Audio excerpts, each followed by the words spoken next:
Is there a cheaper alternative to apothecary farming for high investment magic finding?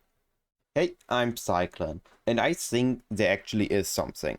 It isn't the perfect answer, but it is a really great stage in between lower investment magic finding and high investment magic finding apothecary hunting. While very quickly, before we get into the actual thing, apothecary is a really great thing, right? It's expensive. If you get it dropped, you're super hyped, you're super happy, but it is fairly rare. Looking at about, at least for solo MFing, 1 in 100 maps with all the strong boxes, with all the investment, and with a high quantity character. So it isn't that common. So the idea was to find a strategy that gives you a more common divination card more often, getting maybe not as higher highs, so maybe lower highs, maybe not as much profit, but also you aren't losing out and much if you don't get the average apothecary drop. So you don't need to run 200, 300 maps to get on your average and get the apothecary drops and make your big profit, but you could just run maybe 50 maps, maybe 100 maps, and still make a decent amount of stable profit by still being magic finding because you enjoy magic finding. And for that, I think this is a really great strategy. On very high investment on pushing the boundaries and for especially for group farming, I think apothecary hunting is still the way to go. But if you aren't established yet, if you aren't having a big currency pool to run hundreds of maps, then this is definitely a good in between step. So what we actually looking to run? Well, it's cemetery, it's hunting versus gift. Now we actually looking at similar drop rates overall, which we get to later. But first, I ran with about 70 quantity on my character. To get similar results than me, you will also need similar amounts of quantity on your character, and you will need to run roll your maps for 80 to 100 plus quantity, and you will need to roll them for some pack size too. Of course, skipping mods you can't run is always recommended. And then we're going to pair those maps up with Ambush on the map device, Gilded Ambush, Gilded Breach, and Gilded Harbinger Scarabs to fill the map with stuff to run, and using Gilded Divination Scarabs to get better our odds on getting actually the divination cards we are looking to get. As for the Sextants, we're going to use Ulnetul or Chayula if you prefer Chayula, Breach, Enraged, and Corrupted Strong boxes. And then we're going to use the following tree. On the tree, we are going to use singular focus, just so we get a sustain on our maps. We are running, in this case, cemetery. We're going to go for the whole quantity wheel, and then we're going to pick almost all breach and all strong boxings. Of course, we're going to skip out on temper proof, because our strong boxes are already going to be corrupted and rare from the sextant. And we don't need flash breach and call of Shesh Ular. The reason why we don't need Call of Sesh Ular is that Sesh Ular gives you, when you actually find him, a random breach zone. While it could be Chayula or could be Ulnetul, it can also be one of the other three, which aren't that good. Like, you have a 1 in 100 maps that you... Wait. Yeah, 1 in 100 that you actually see Sesh Ular when you open a hand. So you're not going to see him that often. And most of the time he's going to drop like Soth and Ash or a Tool Breach Stone, which are maybe 20C. So it isn't that great of a point to use. And instead, we're just going to take the quantity nodes in front of it. The other optional thing you can do is this Flash Breach node. I recommend early on to go with the Heavy Breach node instead. Let me hover it. So the idea is that when you run the map, after you killed the boss, after you activated the altars, and now you're starting to clear the leak mechanics, you activate a breach, and while activating the breach and clicking on the breach hands, you're also going to click on the strong boxes.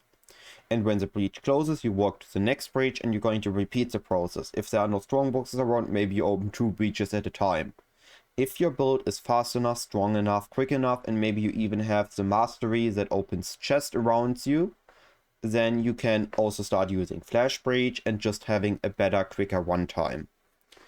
And yeah, that's really it. Just we take the strong box, we take the breach, we take quantity, we take eat of rolls, and that gets us to how we want to run the map. the maps we want to rush the boss. Get to the boss as quick as possible, kill as little as possible so you don't accidentally spawn altars. Then we're going to run everything in the map except the leak mechanic, so we find all the altars and we're going to prioritize quantity, duplicated currency, duplicate divination cards or duplicate uniques, and then we're going to clear the strongbox and the breaches. And that's really all there is in information we need to run this. Now we can take a look at the results. As I have run it already a few days ago, I don't have any in-game results I can show, so we're going to take a look at the spreadsheet still. So if we assume you take about 6 minutes per map, and we are looking to cover most of our cost with consistent drops. Consistent drops being the Breachstone, Awakened Sextants, and Chaos Orbs. And with this, we are looking at maybe covering 60% on our investment. So we still need to cover those another 40 chaos if the investment, assumingly at the moment, for example, is at 100C. And for that, we're going to go for the lucky drops. About 1 in 10 maps is going to give us a divine, and about 1 in 6 maps is going to give us a brothers card. Now, of course, I have run a small sample size. This small sample size will mean that maybe because I got a bit more lucky or a bit more unlucky, it isn't actually 1 in 10 for a divination or a divine orb, and it isn't a 1 in 6 to get a brothers card. I could be wrong with that, but based on what I've seen others running, based on what I've heard others or read others doing, and on my results, I think that is fairly accurate at the moment. So we have now the brothers card, but not every brothers card is going to be a brothers stash. We have brothers gifts and we have brothers stashes. And a brother stash and a brother's gift is going to be about a 50-50. So whenever we get a brother's card, we're going to get either one. As we established, we assume a 1 in 6 drop. This means it's a 1 in 12 on average to get a brother's gift. And this results in us in about 100 maps. We can expect about, right? Math is hard. We can expect about 8 brothers gifts, which means we can expect about 40 divines from brothers gift cards, which gets us back to the apothecary comparison. If we assume an apothecary at the moment it's also 40 divines, I think it's a bit higher at this point, and we get apothecary 1 in 100, and we get about 10 brothers gift we get about 10 brothers we get about 8 brothers gifts in our 100 maps too. We are looking about similar results on the high value drop, but of course we need to cover a bit of the cost. So with this, we aren't looking as much profit as apothecary farming, but again, we're looking at a lot more stable strategy. And the stability of this is really what makes this good for the mid stages of magic finding.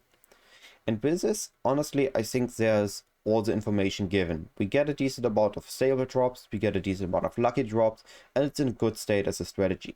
So, of course, if I forgot anything, if I missed anything, or if you have any questions, you can ask me in the comment section, on Discord, or actually now on Twitch too when I'm live.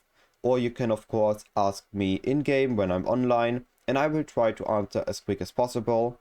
And the links for Discord or for Twitch you can find in the comments. And all that being said, hopefully this video was informative, if nothing else, and you had a lot of fun, and you will also have a lot of fun for the rest of the day, as well as for the rest of the league. Have a good day, goodbye.